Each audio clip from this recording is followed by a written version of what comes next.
Arglwydd ein Duw, rhyddha ni yn awr o sŵn a flafar y byd, o brysurdeb a phryderon gwaith, anhofnau a'n dychmygion ofer. Helpa ni ymgrymu yn dy bresenoldeb, i fyfyrio yn dy wirionedd, i ymddiried yn dy addewidion, ac mewn addoliad a gweddi, i ogoneddu dy enw sanctaidd.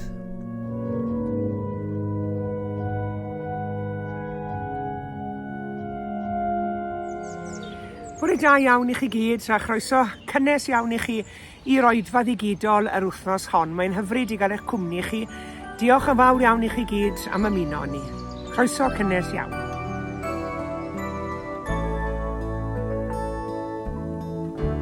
Distewch cant mae presenoldeb Crist, y sanctaidd un y ger y llaw. Dewch plagwch ger ei fron, mewn dwfn farchedig frawr. Di bechod yw efe, lle saif mae'n sanctaidd le. Distewch ans mae presenoldeb Crist, y sanctaidd Distewch ans gogoniant Crist ei hun, ond cylch lewer y changrif. Belisg a sanctaidd dan, mawr ei ysblander fri. Brawachus yw ei nerth, breswylydd mawr y berth. Distewch ans gogoniant Crist ei hun, ond cylch lewer changrif. Distewch ans mae nerth yr arglwyddior yn symud yn ein plith. Dawyn hiachau yn nawr, gweinyddau ras fel blith. Fe gliw ein hegwan lef, trwy ffydd derbyn i'w chef. Distewch cant mae nerth yr arglwyddior yn symud yn ein plith.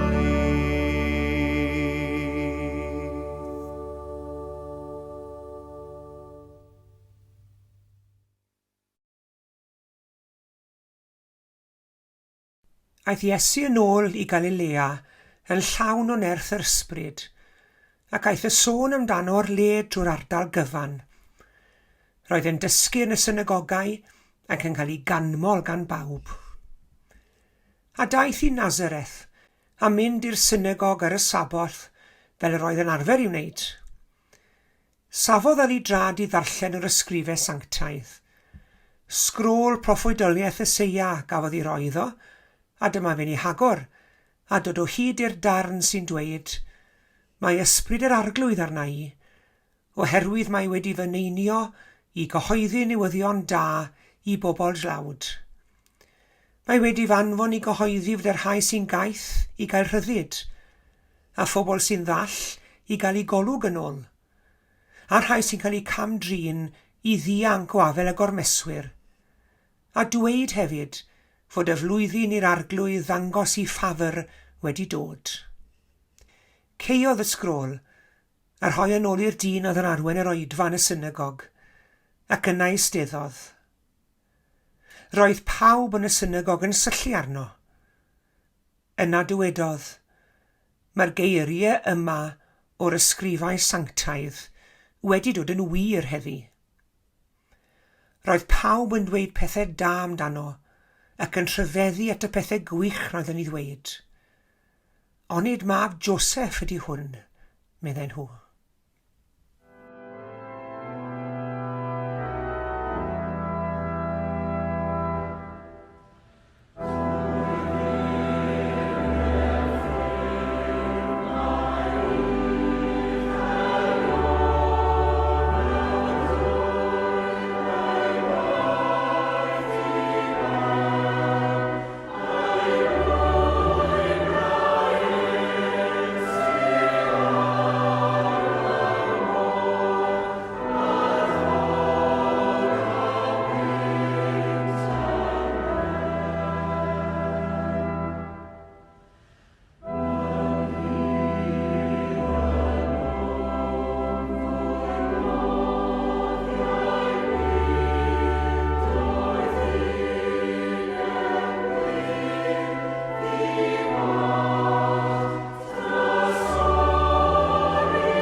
Sypreis.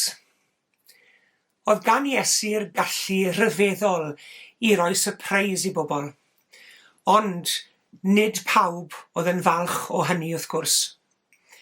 Cymerwch chi enghraifft y sypreis a roddodd Iesu Grist i gynulleidfa Nazareth yn yr adnodau sydd dan sylw gyda ni y heddi. Oedd Iesu wedi dychwelyd i'r dre lle gas ei fagu, i Nazareth, ac ar y saboth hwnnw, fe ath e i'r synagog, fel bydde unrhyw iddew crefyddol yn ei wneud.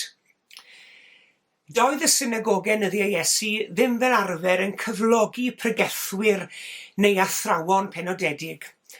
Oedd unrhyw ddyn yn gallu mynd yno i bregethu neu i ddarllen neu i ddysgu ar unrhyw saboth. Ac fe ath Iesu yno, a fe rhoddwyd sgrôl o lyfr Eseia iddo fe, ac ofynnwyd iddo fe bregethu. Darn oedd yn bwysig iawn i'r Hebreed, ac fe ddarllenodd e'r geiriau hyn. Mae ysbryd yr arglwydd arnaf, oherwydd iddo feneinio i bregethu'r newyddion da i'r tlodion. Anfonodd fi gyhoeddi ryddhad i'r ceithion ac adferiad golwg i'r deillion, i ryddhau'r gorthrymedig ac i gyhoeddi blwyddyn ffafr yr arglwydd. Ac yna, pam oedd Iesu'n siŵr fod ganddo sylw pawb, fe geiodd e'r sgrôl, fe eisteddodd ac fe gyhoeddodd e'n syml. Heddi cyflawnwyd yr ysgrythyr hon yn eich cliw chi. A dyna oedd y sypreis. Beth ywedwch chi? Cafodd y proffwyd Eseia ei ysbrydoli ysgrifennu'r geiriau hynny dros 700 mlynedd ynghynt, ac am 7 canrif, oedd pregethwyr ac athrawon y gair wedi pregethu bod y Meseia ar fi'n dod a fydde'n rhoi trefn ar y byd ac yn troi'r byd wyneb i weired. Bydde'r dyrchafu'r clwyfedig, y gorthrymedig a'r deillion. Oedd yr Hebreed yn gwybod yn rhy dda beth oedd dioddef a beth oedd bod mewn caethiwed hefyd wrth gwrs. Ond wedi aros cannoedd o flynyddoedd am gyflawni'r broffwydoliaeth hon ac yn barod i aros cannoedd yn rhagor hefyd os oedd angen. Ac yn awr, mae Sar Bartlawd, dienw, yn dod ati nhw ac yn ohoni tawef i'r Meseia hwnnw, a fydde'n cyhoeddi blwyddyn ffafr yr arglwydd. Shw byddech chi'n ymateb pe byddech chi yn ei sefyllfa nhw? Sdim rhyfedd yn ddiweddarach yn y bennod i bod nhw'n gweld bod dynion yn y synagog wedi trio lladd Iesu. Fe ddihangodd Iesu wrth gwrs. Ond allwn ni abeio'r gynulleidfa? Allwn ni feio cynulleidfa Nazareth am ei hymateb ar y diwrnod hwn? Nid jyst ei gliro hyn yn ath Iesu, nid dadle, nid pregethu, nid esbonio, ond cyhoeddi o wnaeth Iesu Grist. Fe gyhoeddodd y wybodaeth syfrdanol hon a gadael i'r addolwyr wneud i penderfyniad droson nhw 'u hunain.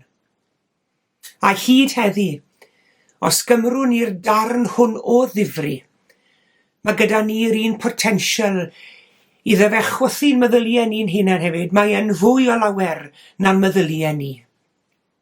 Mae cyhoeddiad Iesu yn dweud wrtho ni 3 pheth pwysig iawn am Dduw, wy'n credu. Yn gyntaf, bod ein Duw ni yn Dduw gobaith. Gwrandewch eto ar neges Iesu. Mae ysbryd yr arglwydd arnaf, medda fe, i bregethu'r newyddion da i dlodion, i gyhoeddi rhyddhad i garcharorion, i rhyddhau'r gorthrymedig. Maen nhw'n eiriau sy'n llawn gobaith. Ble bynnag oedd Iesu'n mynd, bydde fe'n dod â gobaith i'r bobl. Dyna oedd ei nodwedd arbennig ynddo fe. Dath e â gobaith i'r claf gwahan glwyfus, wedi alltudio i gartre a'i gymuned. Dath e'r gobaith i'r dyn oedd wedi barlysu, na lle fe ofalu am ei deulu hun. I bobl oedd yn teimlo'n ddiwerth ac ar goll, wedi torri, wedi cael ei gwrthod. Nes y tu hwnt i achodwriaeth falle. Dath Iesu ar neges fod Duw yn eu caru nhw. Dath Iesu ar neges fod pwrpas i'w bywydau nhw. Lle mae Duw, mae gobaith. Dyna'r neges y ddath Iesu i'w rannu gyda ni.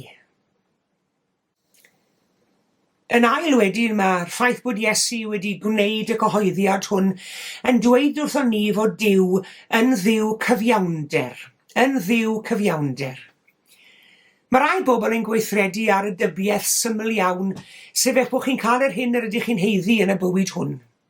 Os ych chi'n dlawd, mae rai bod Duw moyn i chi wedi yn dlawd.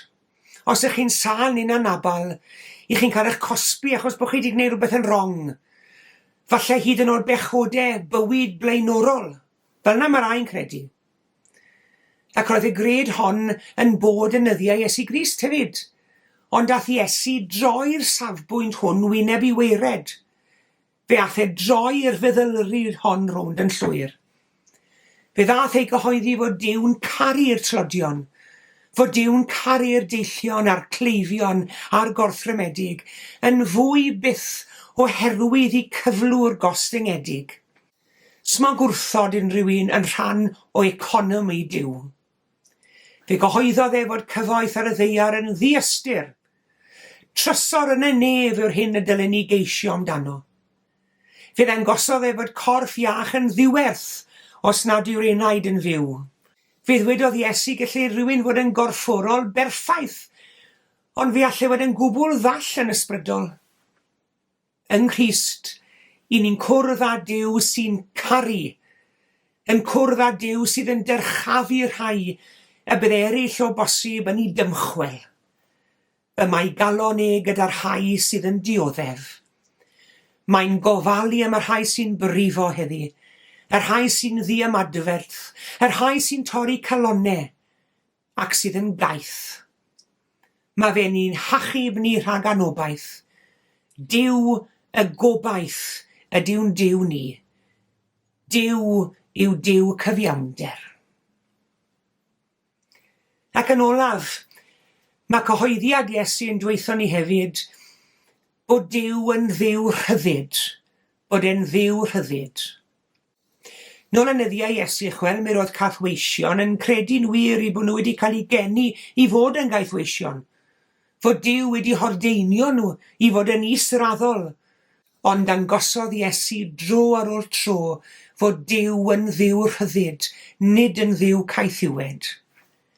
Pan gerddodd Iesu ar y ddeiar, fe geryddodd e'r strwytherau grymus oedd yn gorthrymu pobl. Ac mi roedd gollwng pobl yn rhydd a rhyddhau bobl yn rhywbeth arferol Iesu Grist. Fe rhyddhaodd yr anabal o'i cyfyngiadau. Fe rhyddhaodd bechaduried o faich i pechodau. Fe rhyddhaodd yr aid anfeddian cythreilied o'i poen.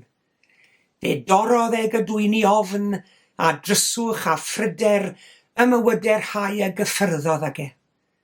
Duw ryddid yw Duw, a mae fe'n gallu yn rhyddhau ni hefyd, cofiwch chi a fi. Mae lot o bobl heddi wedi cael eu caethiwo i wahanol amgylchiadau ac wedi byw yn y caethiwed hwnnw ers blynyddoedd.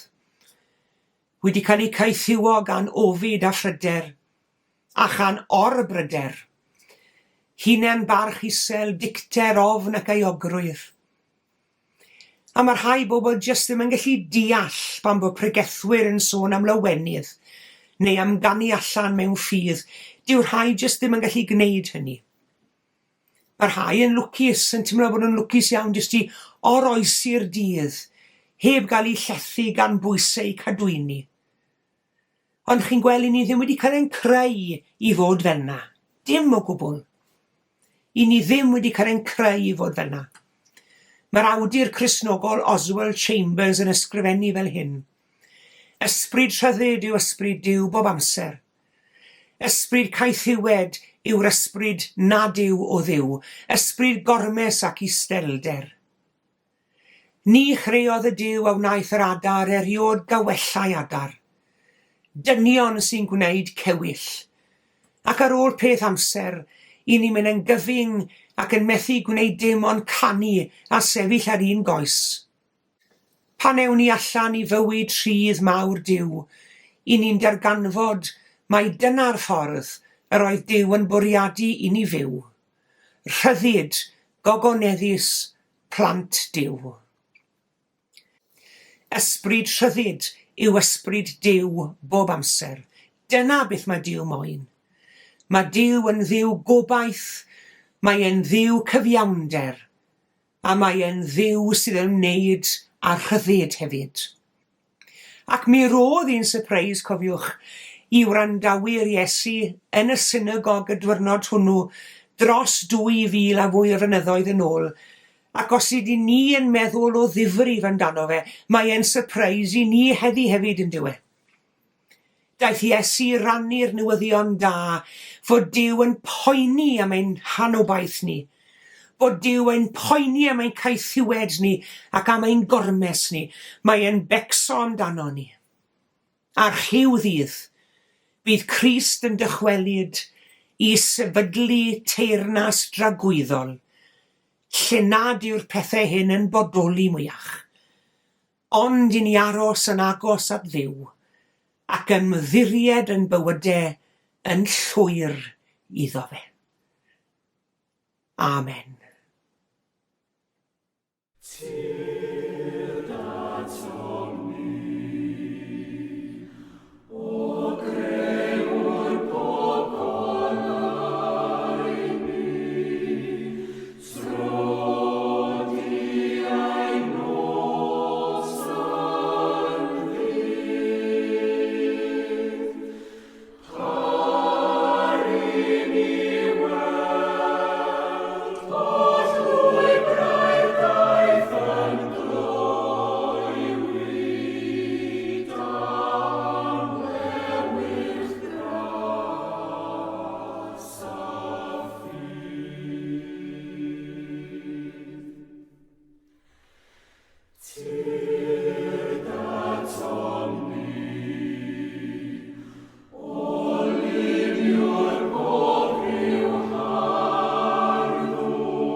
Gweddïwn.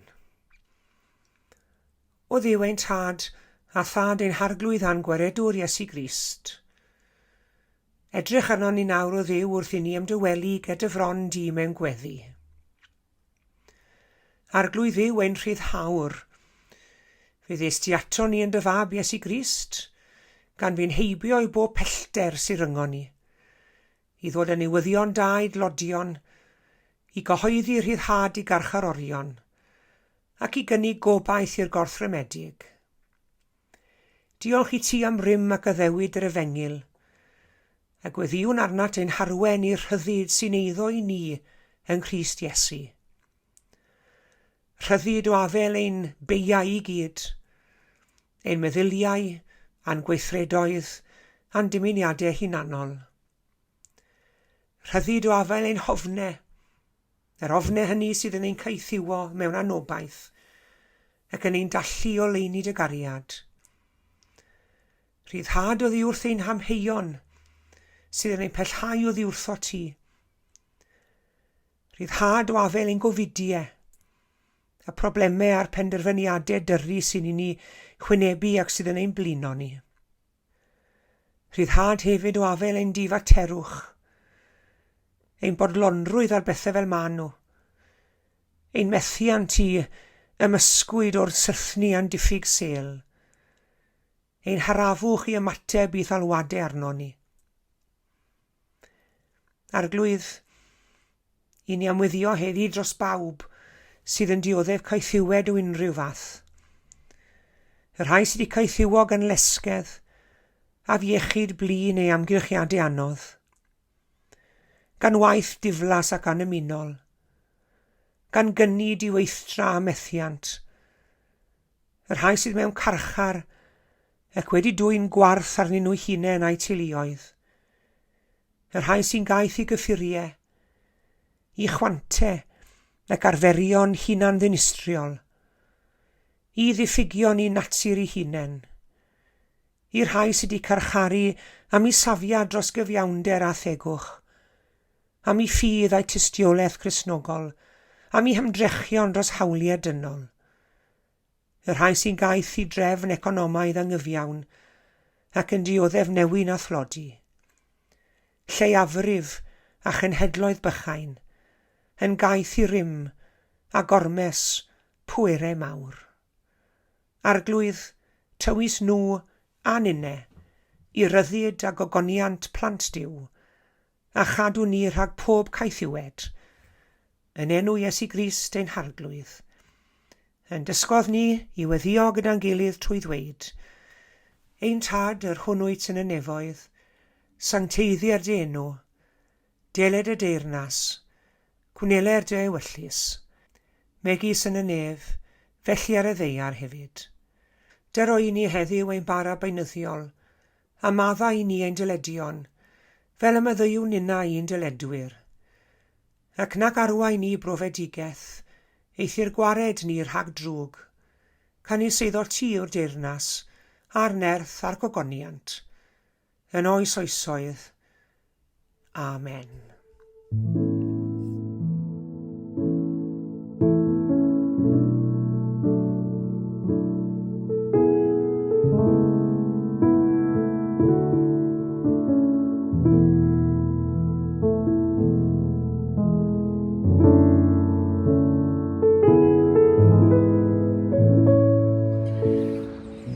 Diolch yn fawr iawn i chi gyd am eich cwmni yn yr oedfa heddi. Tan y Sul nesaf, cadwch yn ddiogel ac yn iach, a gras ein harglwydd Iesu Grist a chariad Duw a chymdeithas yr ysbryd glân, a fyddo gyda ni oll. Amen.